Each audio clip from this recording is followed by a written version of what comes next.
सूरी ग्रंथराज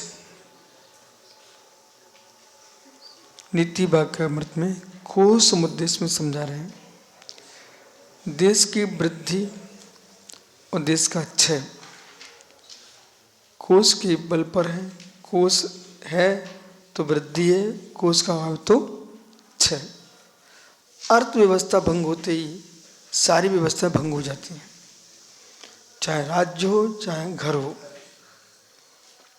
कितनी सुंदर सुहावना चेहरा हो, घर की अव्यवस्था चकनाचूर हो पड़ी, चेहरे फीके पड़ जाते। और अर्थव्यवस्था बढ़ते ही आदमी का चेहरा चमकता है। क्या नियोग है। बहिर्वस्तु होने पर भी जरा सा अर्थ बढ़ जाए, अर्थ बढ़ जाए, व्यक्ति को प्रशंसा मिल जाए, कोई अन्य उपलब्धियां हो जाएं, तो चेहरे पर अंतर आता है। ठीक है। और यदि इनसे विपरीत हो जाए तो चेहरा फीका पड़ जाता है। पर जो भेद विज्ञानी है, तत्वज्ञानी है, उन्हें कोई असर नहीं पड़ता। उसके लिए तीव्र वैराग्य चाहिए, तीव्र वैराग्य चाहिए, तीव्र वैराग्य। और चेहरा बिगड़ रहा है, आर्तरूप परिणाम यदि हो रहे हैं, तो समझ जाने कि हमारे वैराग्य में भी कमी है। जो हम पढ़ लेते हैं मान अपमान समताम वितन्या, तो वो तो क्या है छोईमुई जी, वो दूसरे को सुनाने के लिए है। माना मान अपमान में साम्य भाव रखना। ठीक है। अपमान किसका, सम्मान किसका? यदि मन में चित्त विच्छेद नहीं है तो किसका मान किसका अपमान? चित्त विच्छेद ही मान अपमान है। समझ रहे क्या?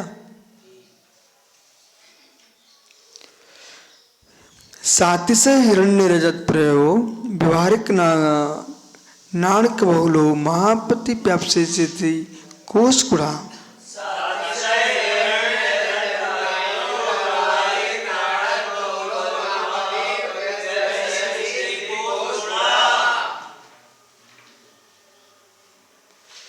तो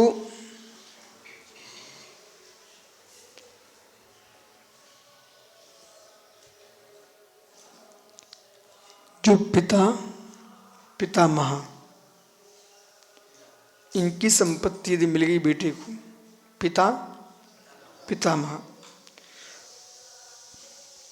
तब भी ये नहीं सोचना चाहिए कि मेरे पास तो भरपूर है। कारण यदि पूरी अंजलि भरी हुई है लबालब पानी से, फिर भी एक एक बूंद अंगुली के छेद से टपकते टपकते अंजलि खाली हो जाती है। उसे भरते रहना चाहिए। पिता माँ की संपत्ति मिलने पर भी व्यक्ति को व्यवसाय करना चाहिए, व्यापार करना चाहिए। व्यापार करेगा तो जितनी खाली होगी उतनी भरती रहेगी। व्यापार नहीं है तो खाली खाली होगी, वो एक दिन समाप्त हो जाएगी। ऐसे पुण्य का व्यापार हो, संयम का व्यापार हो, परिणामों की विशुद्धि का व्यापार हो, इनको वर्धमान रखना चाहिए। प्रतिदिन का जो नियम है, प्रतिदिन का त्याग है, आज अमुक वस्तु छोड़ता अमुक, इससे क्या एक अभिरुचि बढ़ती है कि हम जीवित हैं संयम में। उत्साह बढ़ता है, उमंग आती है। और नहीं तो धारावाहिक कार्यक्रम शुरू हो जाता है तो उत्साह नहीं आता। तो साथ ही साथ कोशवान दंडाढ्य पुरुष धर्म और धन की रक्षा के निमित्त वृत्तिगणों के भरण पोषण आपत्तिता करने के सदा कोश की रक्षा करना चाहिए। हिरण रजत व्यवहारिक बोलो महादी व्यवस्थित कोश गुणा, तो ये ऐसा करने से कोश की वृद्धि। तो और कैसे करना चाहिए? अधिक तादाद में सोना, साथ ही से अधिक रूप में अच्छे रूप से सोना, हिरण रजत चांदी युक्त से व्यवहार में चलने वाले रुपए, व्यवहारिक नणक, तो जो व्यवहार में चलने वाले हैं भारत का रुपया, तो रुपए, असरपियाँ आदि सिक्कों का अधिक संग्रह कर पाए जाने में देश में जो खनिज है, धातु है, उसका भी संग्रह होना चाहिए, और जो नगदी रुपए सिक्का आदि है उनका भी संग्रह होना चाहिए। ऐसा क्यों? संकट के समय में यही काम में आते हैं, और संकट में खर्च करने में समर्थ हो, ये कोष के गुण हैं। जैसे कि देश के राजा का कर्तव्य है। अभी आपको क्या मालूम, कोई ये सोचे कि हम प्रधानमंत्री बन गया तो सब कुछ हमने समझ लिया, उसको बहुत पढ़ाई करना पड़ती है। कहाँ कहाँ खनिज है, कौन इसका दुरुपयोग कर रहा है, कहाँ जंगल है, कहाँ उपवन है, हमारे देश में कितने धनपति लोग हैं, उसे सब पता रखना चाहिए। और कितने ऐसे लोग हैं जो विदेशों में व्यापार कर रहे हैं, कितने ऐसे लोग हैं जो मात्र यहाँ का वहाँ कर नहीं जानते हैं, व्यापार कुछ नहीं उसी से कमाते हैं। कितने लोग ऐसे हैं जो देश के खनिज पर आंख रखे हुए हैं, किनके यहाँ कितना अर्थ है उससे निकालना कि सुरक्षित रखना वहीं पर। अस्त्र शस्त्र आदि सारा ज्ञान इतने नहीं, ज्ञानी लोग कितने हैं, प्रसिद्ध साधु कितने हैं, प्रसिद्ध लेखक कितने हैं, ये सारे के सारा ध्यान राष्ट्र के मुख्यमंत्री, वो प्रधानमंत्री, राष्ट्रपति को, सम्राट को ध्यान रखना ही चाहिए। जंगल है तो जंगलों में लकड़ी किसकी है, इमारती लकड़ी कौन सी है, बेशरम कितना है, शीशम कितना है, चंदन के जंगल कहाँ कहाँ पर है, ये सब देश की संपत्ति है। ऐसे ही अब जैसे कि आचा परमेष्ठी हैं, उन्हें हमारे कितने संघ हैं, कितने उपसंघ हैं, किसकी कैसी प्रभावना है, कौन प्रभावना किस रूप में बह रहा है, कि व्यवहारी प्रभावना में है, कौन प्रभावना के साथ साधना भी कर रहे हैं, और प्रभावना उनकी मतलब विद्वानों के बीच की प्रभावना है, कि बच्चों के बीच की प्रभावना है, कि बुजुर्गों के बीच की प्रभावना है, कि शासकीय राष्ट्रीय प्रभावना है, कि दीर्घकालीन रहने वाली प्रभावना और तात्कालिक प्रभावना। सुने कि नहीं? पथरिया में, अब सुब्र सारो पता हो तो हो, कुछ साधकों ने गुरुजी के पास जाकर के हमारी शिकायत कर दी। शिकायत क्या की सुनो। तो वो पहले से करके आ गए कि ये कहीं भी किसी के पोस्टर लगते रहते हैं, ये मना नहीं करते हैं, और आपके साथ दूसरे के फोटो लगते रहते हैं, तो फिर हम लोगों को भी लगाना पड़ता है। तो हम एक दिन गए गुरुजी के पास, तो उन्होंने कहा कि भाई ऐसी ऐसी बात है। तो भीड़ तो भीड़ रहती है, भीड़ के समय सम्यक निर्णय नहीं होता। हमने अच्छा सीरियस कहा, इनकी बातों में मत आओ, कि ये जो है ना, ये बचपनिया बालक हैं, कागज न आपका न हमारा किसी का नहीं, और यदि एक फोटो से समाज में एकता आ रही है, आप तो ये निर्णय करो कि हमारे गुरु का है कि नहीं, ठीक? तो ये तो पोस्ट उतर के फेंक जाएंगे। वहाँ कोई प्रतिष्ठा हुई है, पंचकणक हुए हैं, विशाल विशाल जिन प्रतिमाएं स्थापित हुई हैं, तो ये दीर्घकालीन रहने वाला काम है। आज सचरू समझ में आया। बोले ठीक है। तुम कि देखो, हम ऐसे ऐसे नगरों में भी गए हैं, तो वहाँ पर देखना चाहिए।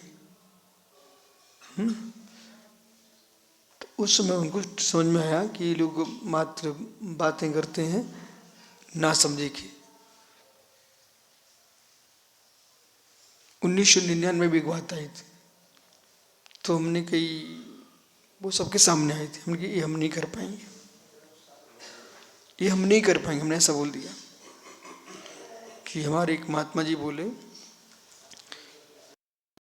एक चौकी रखो, चौकी पे पत्थर रखो, उस पत्थर के सामने आचार वंदना करो, ये हमारे गुरु हैं, ठीक है। अथवा तस्वीर रखो, तस्वीर के सामने आचार वंदना करो। तो हमने दोनों को मना कर दिया। हम कि आप अति की बातें कर रहे हो, लेकिन आप विश्वास मानो आप ही नहीं करोगे, और सबसे पहले आप ही वही जो इस प्रकार की सलाह दे रहे थे वे ही विकल्पों में आ गए। इसलिए कोई भी काम प्रारंभ करो सुब्रत सर, जो अंत तक रहे ऐसा प्रारंभ करना। कल तुमने किया, परसों छोड़ दिया। माना कि परमेश सागर जी ने मनुग्ग सागर के पैर छुए हमारे सामने, हमने तुमने बहुत अच्छा किया, आचरण नहीं, ये तो थे प्रशंसा करें, हमने बहुत अच्छा किया। लेकिन याद है आपको हासन के पहले तो हमने देखो आप छू रहे हो, पर तुम प्रारंभ कर रहे हो, बहुत अच्छा काम कर रहे हो, लेकिन आपको आपस में कोई विकल्प भी आ जाए तब भी छूना पड़ेंगे, तो प्रारंभ करो आप। यदि आपने एक दिन कोई विसंवाद हुआ फिर तुमने छोड़ दिए कि आज नहीं छू रहे हम, ऐसा काम प्रारंभ मत करो। तुम दूर से नमस्तु प्रतनमस्तु करो। कोई भी काम प्रारंभ करो नया, उसे ये देख लेना 4 दिन तक नहीं चलना चाहिए, दीर्घकालीन चलना चाहिए। देशों में बहुत सारे वो होते हैं समझौते, बोले तुम्हारे यहाँ से हमारी पाइपलाइन निकल रही है, कितनी युद्ध भी हो जाएगा, सब कुछ हो जाएगा, लेकिन ये समझौता है ये पाइपलाइन पर कोई आप हस्तक्षेप नहीं करेंगे, तुम्हारे देश से निकल रही है। होता कि नहीं ऐसा? पानी पे संधि होती है, पाइपलाइनों पे बहुत सारी संधियाँ होती हैं, युद्ध होते रहते, लेकिन उस पर हस्तक्षेप नहीं करना।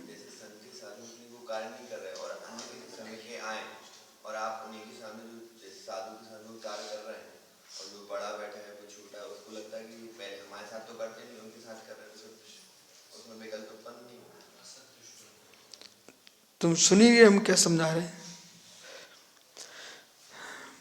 उनकी स्थिति देख लो भाई, मेहमान है 8 के 4 के, या फिर चले जाएंगे, पर आप उतनी व्यवहार करो जितना व्यवहार होना चाहिए।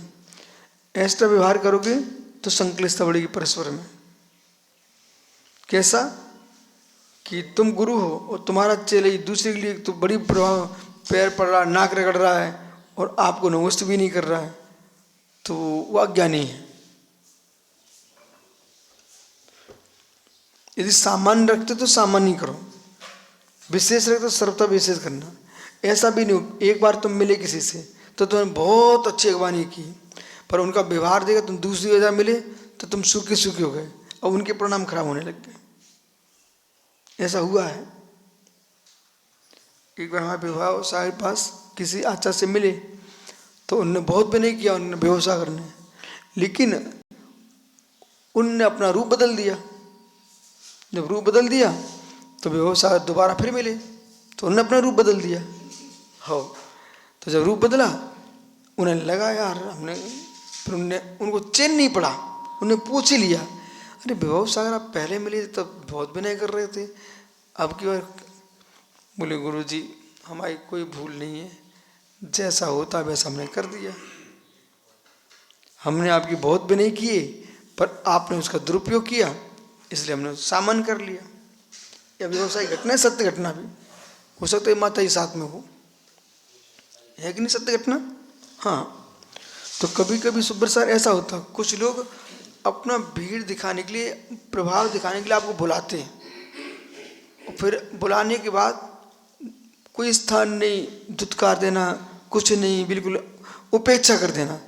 तो जब उपेक्षा करना था आपको तो फिर बुलाने की जरूरत ही नहीं थी। आप बुलाए तो कम से कम इतना तो ध्यान दो भाई कोई साधु आया है। तो बहुत सारे ऐसे विषय हैं जिनको तत्काल विवेक से निर्णय करना चाहिए, धर्म की अप्रभावना नहीं होना चाहिए। और ये मंच न तुम्हारा न आपका है, समाज का है, वो आज तुम्हारा मंच है कल दूसरे का होगा, लेकिन एक दिन के मंच में राजा नहीं बनना चाहिए, हमारा ऐसा सोच है। प्रतिदिन मंच लगते हैं, ठीक है।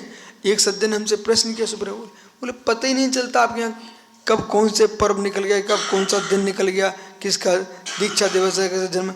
हमने क्या चाहिए, बात पे अच्छा नहीं चाहिए ना, जलूस ही चाहिए ना, बैंडी बजना, वो बज ही रहे हैं, अब क्या जरूरत है। रोड पर अपने सब काम हो जाते हैं, इतनी सहजता रही तो आनंद आएगा, और इसके बारे में सोचोगे तो क्लेश बढ़ेगा। सही है कि नहीं? कितने दीक्षा दिवस, कितने जन्मदिन लोगों के हमारे रोड पे निकल जाते हैं। वो तो हमारे ये 3 साल का जन्मदिन था कल, ठीक है। ऐसे विरक्त होना चाहिए, पता ही नहीं चला कोई को, और सबको पता चल गया। आइए, तो वैश्यति कोष गुणा, कोष का गुण क्या है? बहुत गजब। तो एक कोष का गुण है कि विपत्ति आने पर, संकट के समय खर्च करने में समर्थ है। कोष गुण ऐसे खजाने से राष्ट्र और राष्ट्र दोनों कल्याण होता है।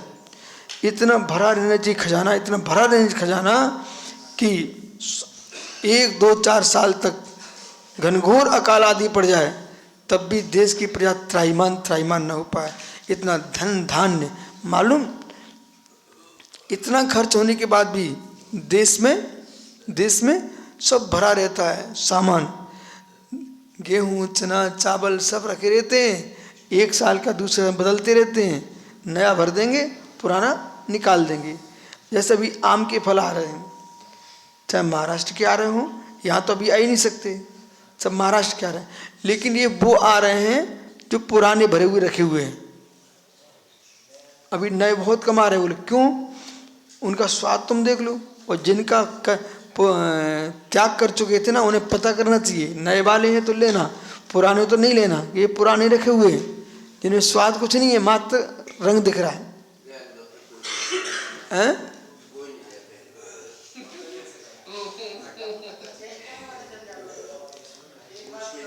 शेष आगे विचार करेंगे, ठीक है।